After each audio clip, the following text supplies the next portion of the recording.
Assalamualaikum warahmatullahi wabarakatuh. Hello everyone, and in this video I'm going to show you a tutorial on how to configure Firewall-NAT action masquerade on a MikroTik router. So this is the topology that we'll be using.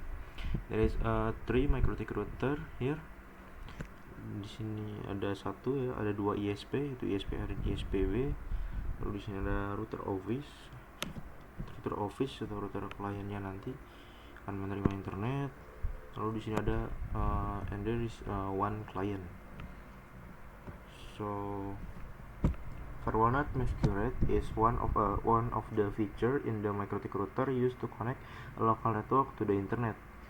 So when device on the local network such as laptop or PCs want to access the internet, they send data through the router, and the masquerade feature will replace the device local IP address with the router's public IP address and will be allowing smooth internet access. Jadi masquerade ini salah satu fitur di MikroTik yang digunakan buat menghubungkan jaringan lokal ke internet. Saat ada perangkat seperti laptop atau PC ingin mengakses ke internet, mereka akan mengirim data melalui router, dan fitur masquerade ini akan mengubah IP lokal atau IP private dari perangkat tersebut ke IP public yang dimiliki sama router, dan sehingga ya koneksi internet bisa dilakukan di perangkat klien.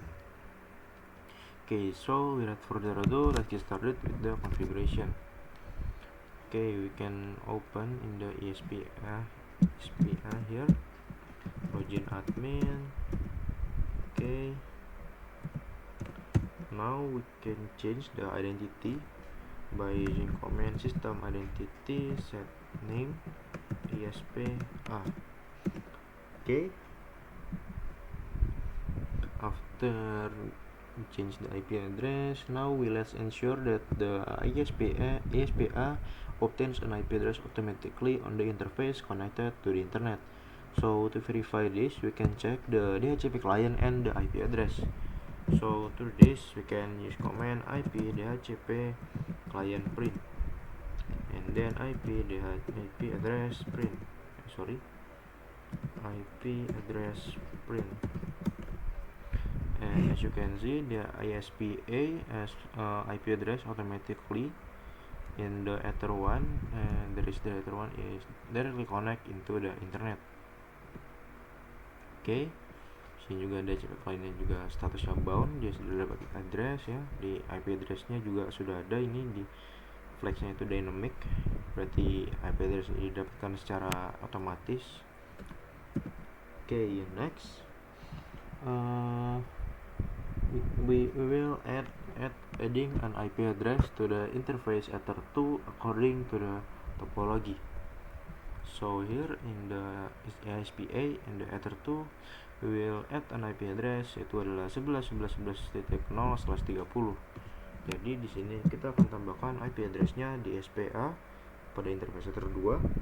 So to do this, we can use command IP address add address 11.11.11.1/30 interface Ether 2.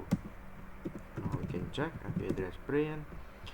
As you can see, we have successfully added an IP address in the interface Ether 2. Next, then next we will configure the Firewall-NAT on the ISP-A router using the masquerade action and out interface Ether 1. So this configuration will allow the router office the router office to connect to the internet via the connection provided by ISP-A. So to do this, we can use command IP Firewall-NAT add chain. We use chain NAT, and then out interface we can use Ether 1, and then action is masquerade. Now we can check the Firewall-NAT print. As you can see here, we have successfully added the Firewall-NAT with chain is NAT, and then action is masquerade, and out interface is Ether 1. Ini adalah out interface, ini adalah interface atau sumber dari internetnya gitu ya. Sumber dari internet itu terhubung dengan Ether 1 gitu. Okay, next we need to enable the allow remote request option in the ASPA. So the IP di Ether 2 ini ya, 11.11.11.1 ini can be used as a DNS by clients connected to the network. So to do this, we can use command IP DNS allow remote request. DNS set allow remote request. Yes. Now we can check IP DNS print, and as you can see now the option allow remote request is now as yes here atau aktif gitu ya. Okay. Now we move onto the ISPB here. We can open. Okay, we can log in. Now we change the identity system identity set name ISPB. Okay,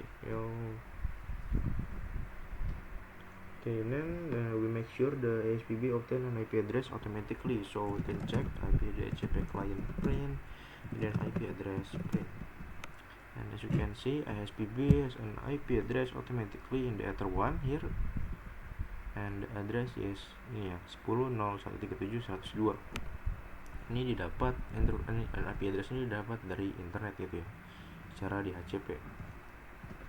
Okay, next, and then we add an IP address in the interface Ether 2 according to the topology.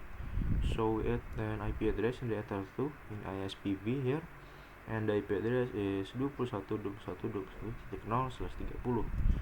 So we can add here IP address 21.21.21.1/30, and then the interface is Ether 2. Okay, and as you can see now ISPB has an IP address in the interface Ether 2, and the IP address is 21.21.21.1/30. Okay, next we will configure the firewall NAT on the ISPB routers using the migrate action and then out interface Ether 1. So this is done so that the router office can access the internet through ISPB, as router office will use to internet connection. Jadi di sini kita config firewall NAT juga untuk di ISPB-nya, karena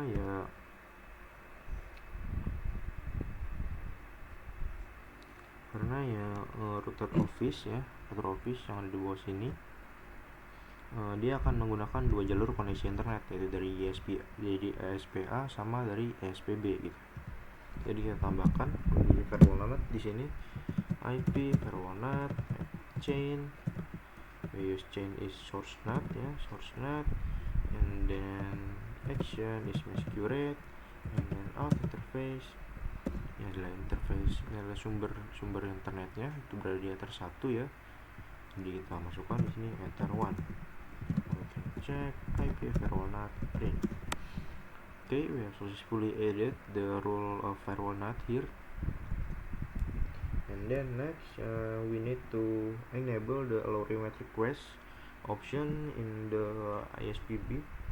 So the IP ini ya, IP dari router ini yang di Ether 2 atau yang akan dibagikan ke router di Ether 2 ini ya, IP, maka sehingga IP ini nanti bisa can be used as a DNS by clients connected to the internet.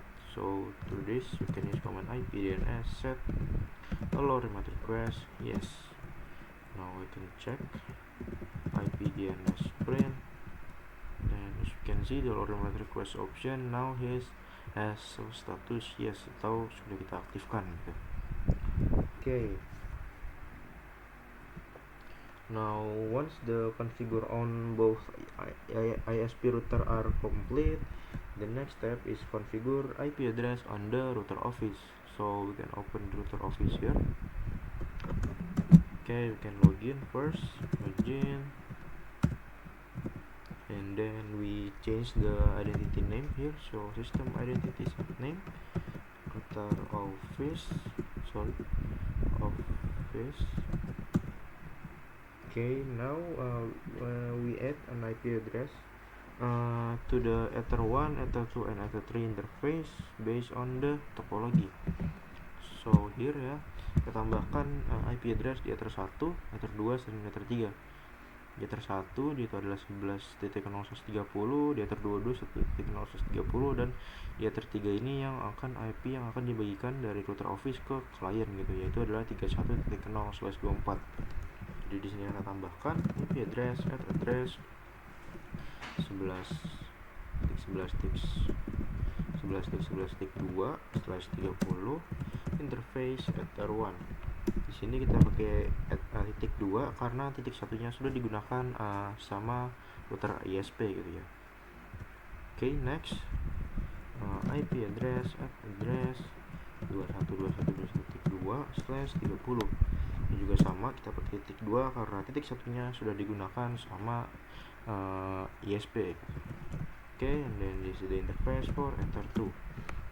Next, the last IP address 31.31.1/24, and then the interface Ether 3. Ini dia pakai titik 1 karena router office ini akan menjadi gateway untuk IP dari 31.0 ini gitu ya. Nah, 31.0 ini akan dibagikan IP-nya itu dari router office gitu, dan router office ini akan membagikan IP 31.0 ini ke klien. Okay, next, you can check here IP address print, and as you can see now the router office has three IP address here. This is IP for the Ether 1, this is IP for the Ether 2, and this is the IP for the Ether 3. Okay, the next step, we will create default route on the router office so that it can access to the internet. So this configure will route unknown traffic to two gateways. Gateways-nya itu ada 11.11.1 dan juga 21.21.21.1 and based on the topology. Jadi di sini kita akan tambahkan konfigurasi default route agar router office ini mendapatkan atau bisa terhubung ke internet gitu, dan default route lalu gateway-nya akan kita gunakan gateway dari ini di interface Ether 2 di masing-masing ISP ya. Berarti di SPA itu gateway-nya adalah 11.1 dan di SPB gateway-nya itu adalah 21.1. So we can now to do this we can use command IP route add destination address, itu adalah default route, so 000.0/0 and then the gateway-nya itu tadi ada dua ya. Yang pertama itu adalah 11.11.11.1, lalu yang kedua itu adalah 21.21.21.1. and now we can check IP route print. Okay, as you can see here we have successfully add the route here. Destination-nya itu adalah default route atau ke semua jaringan, and then the gateway itu adalah 21.1 sama 11.11.1, and then make sure the status is AS or active static. Okay, next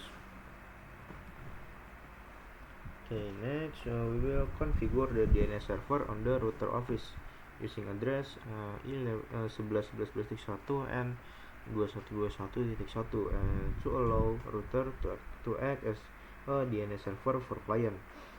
And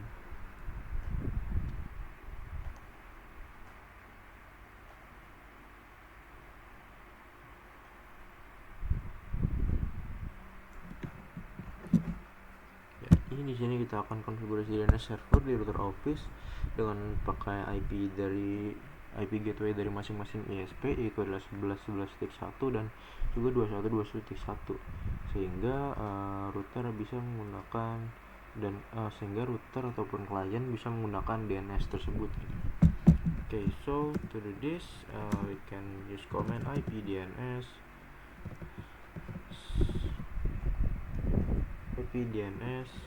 set servers.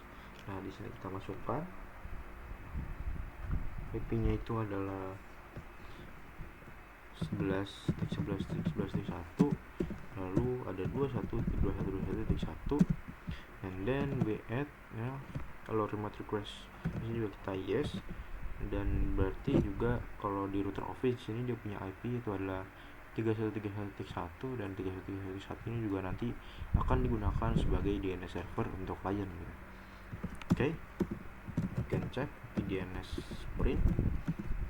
Now as you can see here, the DNS servers now has dia ada dua DNS, yaitu adalah 11.1 dan juga 21.1, dan juga di sini parameter allow remote requestnya juga sudah kita aktifkan atau kita yes. Okay, next okay, now we will configure the DHCP server on the router office. So the DHCP server is used to automatically assign IP address to the clients.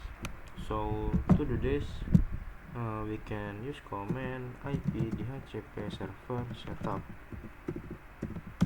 Okay, and then the DHCP server interface ini adalah interface yang akan digunakan untuk mendistribusikan IP, yaitu berarti adalah ke Ether 3 ya, karena Ether 3 ini akan digunakan untuk mendistribusikan IP ke klien atau yang terhubung ke klien. So interface is Ether 3. Okay, this is the IP network here, and this is the IP gateway. This is the IP pool or range IP yang akan didistribusikan atau dibagikan. Di DNS server ya sudah sesuai yang tadi kita tambahkan, itu 11.1 dan juga 21.21.1. Oke, ini ada list time. Oke, next we will configure the firewall NAT on the router office so that the local network can access to the internet.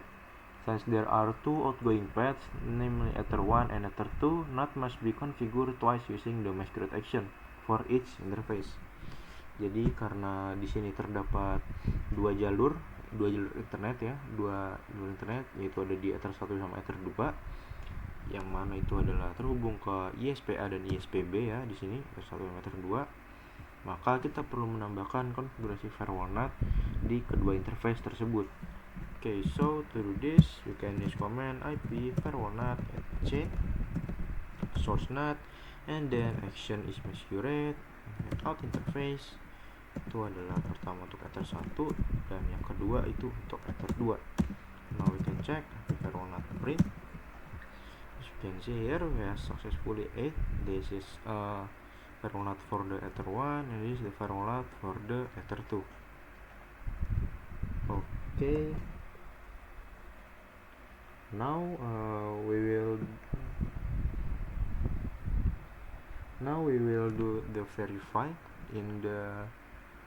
verify the setup on the PC office. So we can open the PC office here. Okay, then to ensure that the device has received an IP address and DNS automatically from the DHCP server, and to check this, we can open the command prompt here, and then we can run command ipconfig /all. Okay, now we can check, and as you can see here, sini masih belum dapat IP-nya. Mungkin kita coba ini aja, kita coba disable dulu ya, lalu kita enable. Kita disable sebentar, lalu kita enable lagi. Oke, sekarang kita coba cek lagi ipconfig /all. Oke, sekarang kita cek. Nah, as you can see here, the PC office now has an IP address. Ya, di sini IP address-nya adalah 31.31.31/254, yang berarti itu satu segmen dengan IP yang ada di Ether 3 di router office. Dan juga di sini terlihat ya, ada DNS servernya itu ada 3, yaitu ada 31.1, 11.11.1 dan juga 21.1 ya, sesuai sama yang tadi kita tambahkan gitu. Okay, now to ensure that the PC office is connected to the internet, we can test the connection by running the command ping to google.com.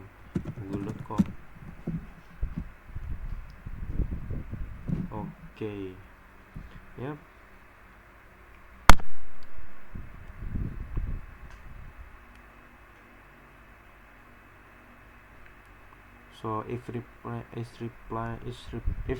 appear, dan terlihat di sini jika reply-nya itu sudah muncul ya, and the internet is connection is successful.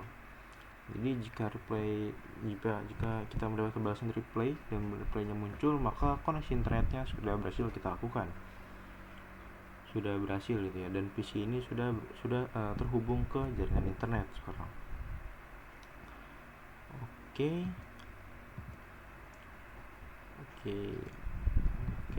and I think that's it for this tutorial.